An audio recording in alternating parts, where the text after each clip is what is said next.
So we were talking about the marketing of the Lorimar productions. Did you use a lot of market research? Did you have a Oh department that would yes, we had focus a on that? complete department. I mean, when you're selling something, you've got to use the research, and when you're following it, you've got to use the research. How much money were you willing to spend on marketing to? I don't remember what the amount was, but it was a goodly sum. It all came back to us. And in terms of ratings, how important were they to you? Oh, they were extremely important. That's what kept the show on the air or not. Did you check them on a regular basis, daily basis? Daily. You would get them? Daily. There were two things on my desk in the morning: the cost sheets of the day before of all the shows and the ratings. Those were on my desk. Were there any particular people that were instrumental to the production process? I mean, you had so many things going on. Were there any people that were overseeing or did a lot of Phil your shows? Capice did, and he was deeply involved in a lot of our shows. And David Jacobs produced a lot of our shows. I see Robert Jacks is. Bob Jacks comes up a died. lot. Yeah, he was on Waltons at the beginning, and who else? Bill Blinn was involved with us. We had a lot of good people, and we attracted them and made them happy. One of the shows in particular that you mentioned, 8 is Enough, you executive produced for ABC for, I think, 5 years? 5 years. And who created that? Actually, there was a book, and it was very funny. The head of programming at ABC, whose name again I forget, I read him the jacket of the book written by a Washington reporter, 8 is Enough, about having 8 children. And he said, I'll buy it. And we sold it to him I sold it to him over the phone. He, unfortunately, the following week was on an airplane, ran into a mountain, so he was killed. But we sold it over the telephone. And you brought a I writer. then brought Bill Blinn in to write it and to produce it. And casting, were you involved in that process on the without shows? a question. She died. She was Diana Hyland was John Travolta's girlfriend. He was very, very broken up. And so we cast the thing. And then when she died, we used that as part of the show. And then cast with Betty Buckley. Was Dick Van Patten your first choice for the Tom Bradford character? Yes. Mm-hmm. And Diana Hyland as well? Was she And Diana Hyland. Huh. And they so were good. the change from when Diana had died and you brought in Betty Buckley, how did that change the show? Or It didn't really change the show. It was basically the second wife and gave us more story opportunities for the second wife and the father to deal with their children. Mm-hmm. So it gave us a lot more opportunities. What did the storylines focus on? Usually things that had to do with the family. I mean, what their ambitions were. We tried to work with all the kids to use kid shows, and then how the father and mother handled them. It was a family show and all the problems that you had with families. The only reason we canceled the show, and we canceled it, was the kids got out of hand. They were just, I told them, I warned them, I said, people will never hear from you again after this series, so you might as well take advantage of it. Because they were wild. They went totally crazy. I had never been on it, and afterwards, there were waitresses and everything else. They've never been heard of again. So you weren't wrong. No, it was they destroyed themselves, With the storylines talking about, you said, family issue stories. How did that compare with the Waltons? Well, it was a modern day thing of what the Waltons were. We were dealing with modern day problems. We were dealing with drugs. We were dealing with pregnancies. We were dealing with all the things that we didn't deal with on the Waltons. The Waltons, we dealt with more cerebral things, we dealt with anti-Semitism, racism, we dealt with ageism, whereas in Eight is Enough, we dealt with the family and all the problems that families were having, drugs, pregnancies, things of that kind. So when you decided as a company to stop production of Eight is Enough, how did ABC feel? I mean, was it was probably We just still told working them for we them, weren't going to do it. and they had to accept it? You can't, what are you going to do, shoot me? No, we just said we can't do this anymore. Perhaps the best-known series that you produced at Lorimar was Dallas, that started in 1978. Can you talk a little about the origins of Dallas? Yeah, it was very funny. We went in to sell not Dallas, but Knots Landing. We went in to sell Knots Landing. I went to David Jacobson. I said to David, I believe, having come from daytime serial, I had done those in the advertising business. I said, I feel that we can do a nighttime serial. Why can't we do a nighttime serial? I said, we make it real hot. We make it, we just take it way beyond where it was in the daytime. Although, as it turned out, daytime has dealt with some subjects that you could never get on the air in nighttime. And we went in to sell Knots Landing, and they didn't want to do it. They just didn't want to do it. I forget the reasons. So we came back, and I said to David, I think one of the reasons that we didn't sell this was that it doesn't deal with anything that you grab onto. Knots Landing, a small area, a small town, or a neighborhood area. And I said, it just doesn't work. Let's take a town.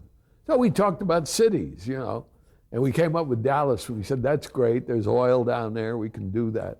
And we went in and sold Dallas. And they gave us 5 scripts. And we wrote the 5 scripts. Bud Grant gave us the 5 scripts. And we went forward and wrote 5 great scripts. And I remember I gave them to my dear partner who was flying to Europe. And he called me when he landed to say they were the worst scripts that he had ever read in his life. And I said, I sold the series on those scripts. And we did. And they gave us go ahead to do series. We had 5 scripts, and we started to cast the show. And the prime people in the show were Pamela and Bobby, and Victoria Principal and Patrick Duffy. They were the prime things. And we offered the JR role to Robert Forrester, and he turned it down. He later went to work for us in Falcon Crest. And I had done a series which flopped for Columbia, Lorimar, called The Good Life, with Larry Hagman and Donna Mills. And it was a story basically of a couple that lost their money and became a butler and a maid in a big house. And we were on the air for 13 weeks, and then we got canceled. And I remembered Larry, and Larry and I got along well. And Larry at that time was not doing a great deal. He was running around in his van a lot. He was crazy. And I said, let's hire Larry Hagman for this role.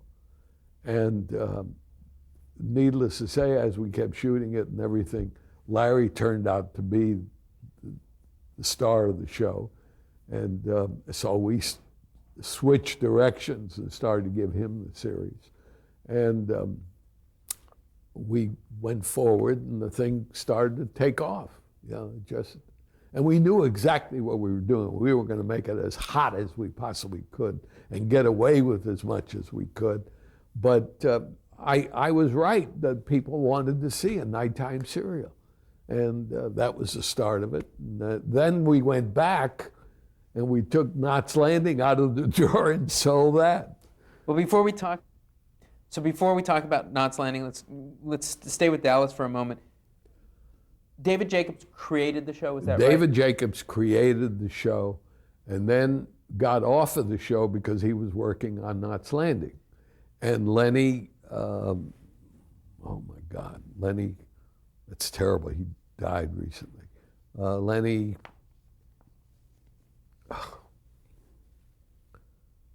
You're talking about Leonard Katzman.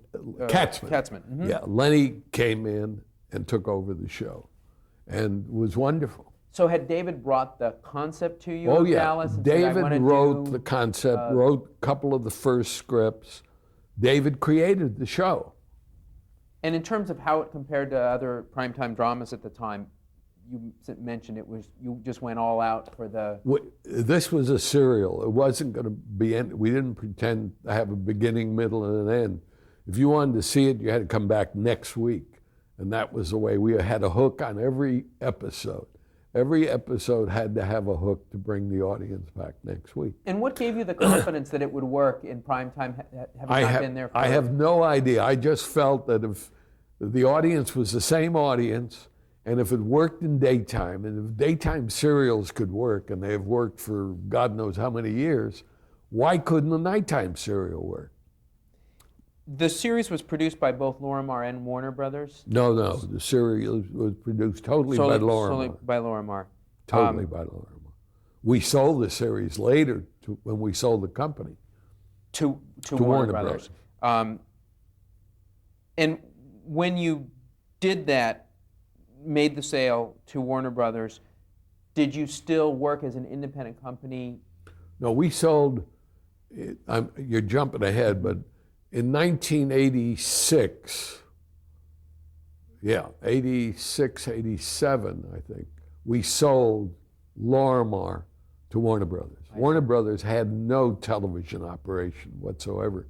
All we did was sell the entire company. And it became basically became Warner Brothers. Got it. They kept the Lorimar name for a little while, then took it away. And in terms of going back to Dallas and some of the characters, you mentioned Larry Hagman, how he was brought in. What about Patrick Duffy? Patrick was somebody we cast. I don't remember how, but I do remember how. He was in an underwater series that was a real big flop, that he played an underwater something or other. But I liked his looks, and so we cast him, and he was available. And then we cast Victoria, and we cast, what's her name, Linda Gray, and then we cast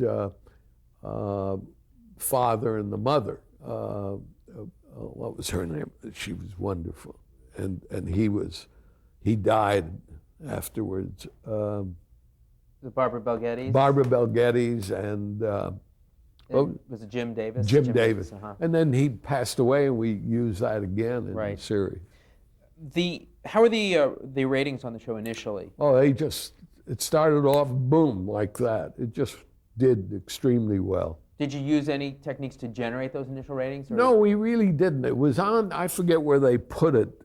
I think they put it on Sunday night at 10 o'clock originally.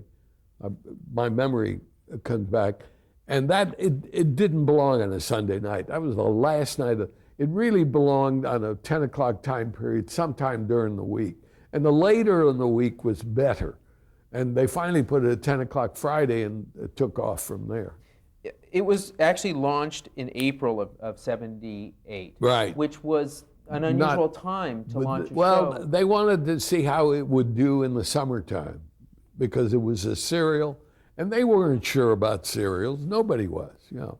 And that was the reason for it. Mm-hmm. Do you think that there was a lack of confidence? I don't think it was lack of confidence, but you got to realize at the network they're never sure of anything, you know. And here was a brand new form for them coming in at nighttime, and let's make certain that if it goes on the air, that we protect ourselves. So therefore, we'll put it on in April, or we'll put it on during the summer, or something of that kind.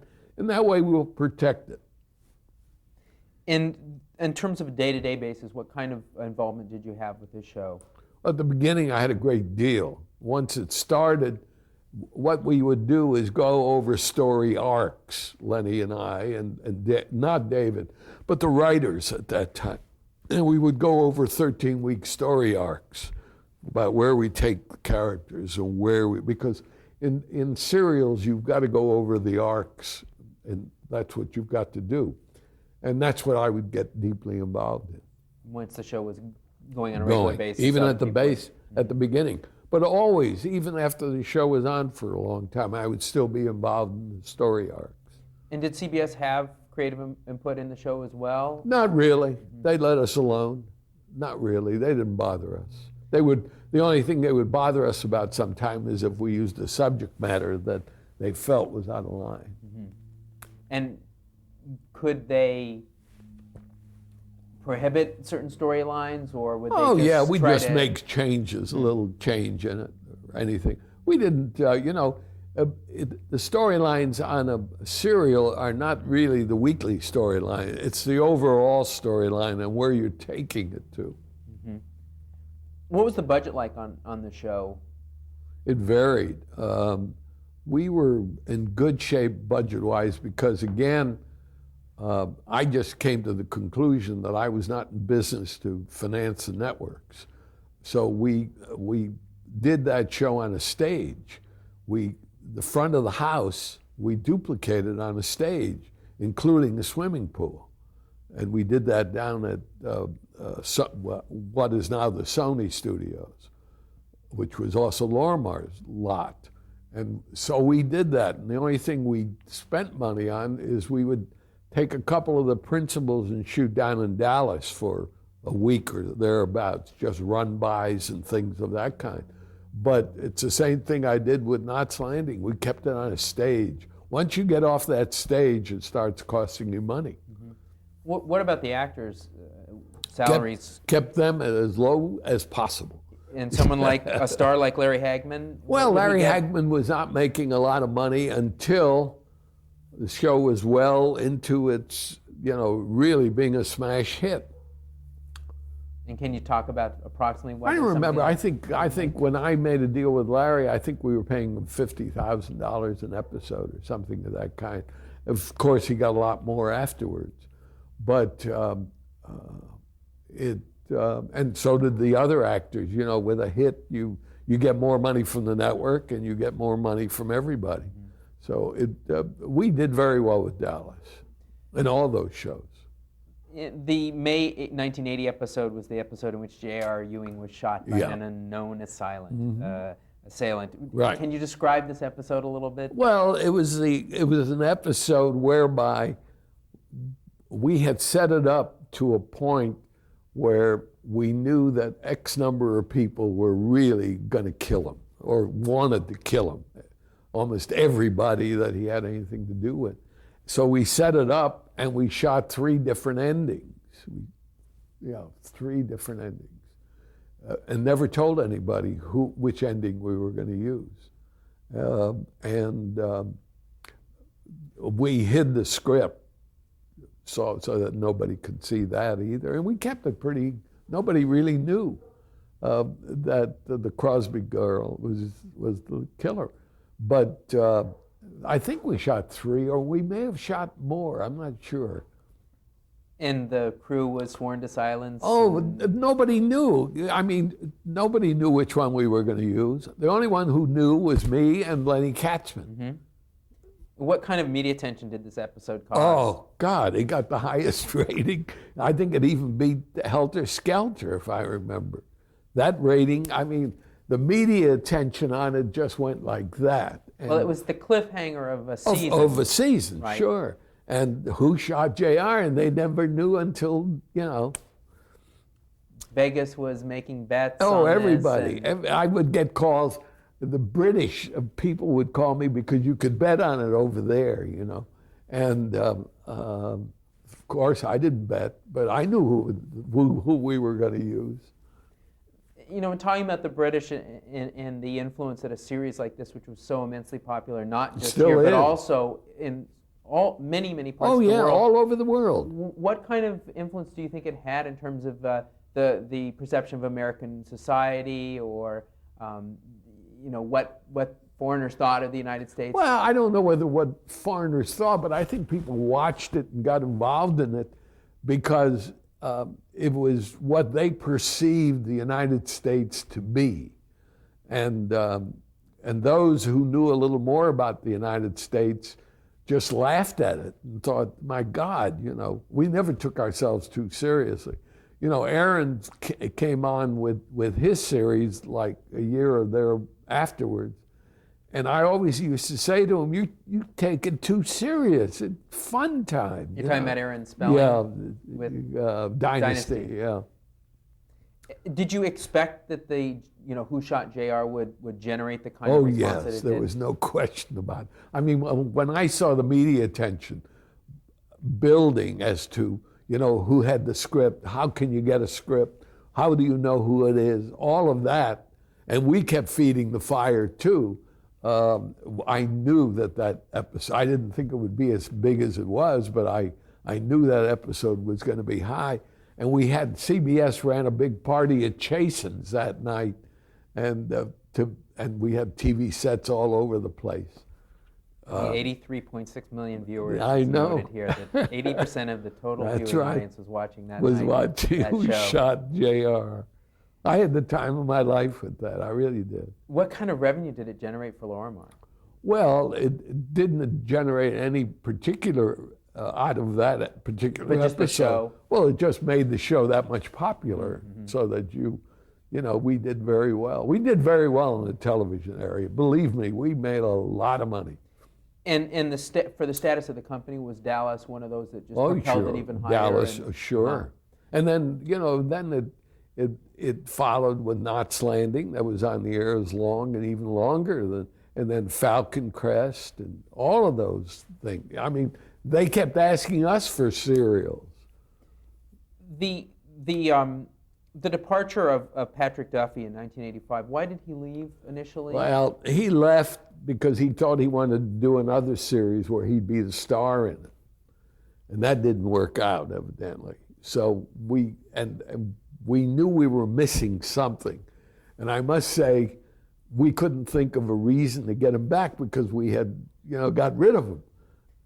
And Lenny Katzman came up with the idea of bringing him back the way they did. Which was described that. Well, it was, if I remember correctly, it was in the, what was it, in the, I don't Like remember. Getting out of the bathroom or Oh, something? yes, shaving, getting the or- bathroom, shaving, and actually he hadn't gone and it was real. I forget. The dream, the whole, Yeah, the whole dream season bit. had been Oh, had been God. a dream of his. Yeah. Now, Well, that was Lenny's idea. I got to tell you, I never bought into it 100%, but as I said to him, I got to tell you, I don't buy into it 100%, but I can't think of anything else, and we got to bring him back. did you need to bring him back? Had the ratings started to decline? No, with we his just departure, or you felt like we you couldn't needed- handle it. We tried to give her different boyfriends and stuff, and it didn't work. just needed that character. And we needed the character primarily because he was very good with JR. I mean, the good brother and the bad brother. Any memorable episodes or favorite storylines in this show? I don't, you know, they all jumble into I can't think of any. When the show ended in 1991, did you have anything? Were you still involved with the show at that No. point? No. When the show ended, when we sold the company, we sold that show with it. So when it ended at Warner Brothers. Right. Why do you think the show lasted so long? I think people fell in love with the characters, and you know, and I think the last couple of years, it's like everything else. You know, when a series is on the air for that long, you're really digging around for storylines. You're really digging, and particularly trying to dig for a 13-week cycle. You know, it's tough, and I think I don't remember much about the series in the last couple of years. I didn't watch it, but I had heard that it just wasn't zooming, you know. The movie that you executive produced, The Dallas Returns, JR Returns Yes. in 1996, was that, I was just doing, like the Walton, you know, a 2-hour movie. how was And it to work with Larry Hagman again? it was a pain in the ass.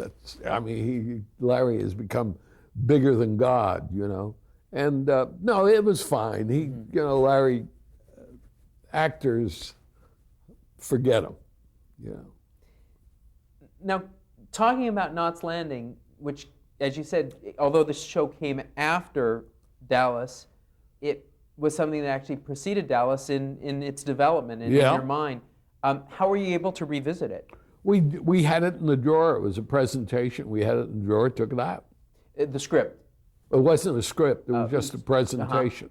And how were you able to sell that to CBS at that At that point? time, because we had already sold Dallas, and Dallas was starting, then they said, well, what else do you have? And we brought it back to them and reminded them that they had turned it down. It may have been a different regime, I'm not sure. But we said, let's go and do it. And we started to cast it. We cast, I remember casting that thing with David, and David stayed with it. And so it wasn't really a spin-off of the show because it had Well, there was preceded it, but one it- brother we used, and then we got rid of that. But what we decided to do was that in Dallas, there were 3 brothers, and one was away. And so we made him part of the Ewing family in Knots Landing. And then we sort of ran away from that after a couple of years. Did the network want to see some actors from Dallas on the show to sort of get it No, launched? we or was- couldn't get them to do it. It worked pretty difficult. We did it a couple of times of him going back to Dallas rather than them going into Knots Landing, because that made more sense to us. That worked okay, but it wasn't anything. By that time, Knots was pretty much on its own feet, and we were dealing with all kinds of stories. And it was produced also by Lorimar, or Lorimar, totally Lorimar. and your involvement with the show was that similar at the Similar beginning? to Got Dallas, it launched. that's right.